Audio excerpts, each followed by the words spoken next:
Алла Таала сізден разы болсын, сізден сауап алған бізге дағы Алла разы болсын. Амин. Ажмайын. Истигфар менен зикирдин маанисин түшүндүрүп коесузбу? Намазда Фатиха сүрөсүн, Зам сүрөнү кошуп окуурдун алдында Бисмиллахир-рахманир-рахим кошуп окуйм. Туура окуп жатамбы? Алла разы болсын сизге. Эми мындай. Баягы Фатиха сүрөсүн окуп, анан Зам сүрө окуш керек да. Зам сүрөнүн ортосунда Ханафи мазхабы боюнча Бисмиллахир-рахманир-рахим деген айтылбайт. Бирок кээ бир алымдар жо айтып койсо боло берет. Мисалы Фатху Бабил Иная китебинде келет. Бирок эң негизгиси Фатиха менен Зам сүрөнүн ортосунда Бисмилла айтылбайт. Валат-доллин дегенден амин деп иштен айтасыз. Иштен айткандан кийин анан Зам сүрөнү улай окуп кете бересиз. Жанагы биринчи истигфар менен зикирдин айырмасы деп атпайсызбы? Истигфар астагфирулла, Алла Тааладан кечирим тилөө деген сөз. Пайгамбар хадис бар го. Мен күнүнө 70 жана 70тен ашуун истигфар айтам деп.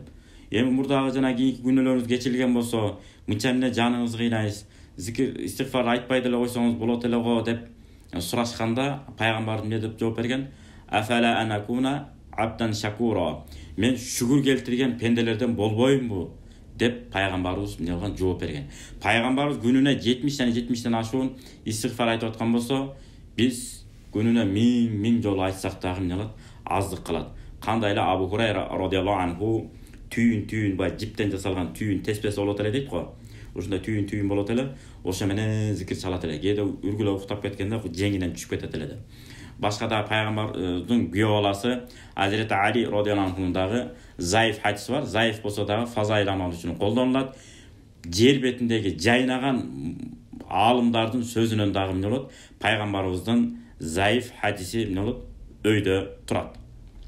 Ошондуктан истигфар, ошон үчүн Али радиаллаху анху эмне деп айткан? Ни'ма зикру бил мисбахати.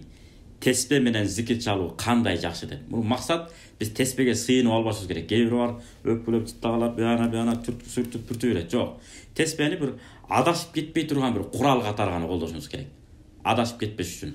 Кандай эле мисалы телефон эмне кыласыз? Бирөөгө чалуу үчүн колдоносуз. Анан буга биз сыйынып алган жокпуз да. Жөн эле колдонуп коебуз. Ушул сыяктуу теспени деле зикир чалганга ыңгайлуу экен, эсебинен адашып кетпейт экен деген мааниде колдонсоңуз бул нур үстүнө нур. Жана миңдеген зикир чалганда. Ал эми истигфар мааниси ушул. Истигфар деген кечирим тилөө. Ал эми зикир деген бул Аллах Тааланы эмне кылуу? Эстөө. Саббих исма роббикал а'ла деп саббих тасбих айт. Букрата ва асила дейт. Эртели кеч зикир чалып тургула. Зикирдин максаты ушул. Ар бир кыймылды ишти жасап атканда же сөздү сүйлөп атканда ушул иш Алла Тааланын ыраазылыгына алып барабы же Алла Тааланын каарынын түшүнө алып барабы деп ошондой сезим менен жүрүү. Ошон үчүн эмне деген? Абдулкадир Жилани Даспакор Дилбайор деген да. Колу бутуң дайыма тиричилик менен кесип менен болсун, ал эми көкүрөгүңүз, жүрөгүңүз Кудай менен болсун деп. Бул нур үстүнө нур экен. Эң негизгиси такыбалыктын туу чокусу ушул экен.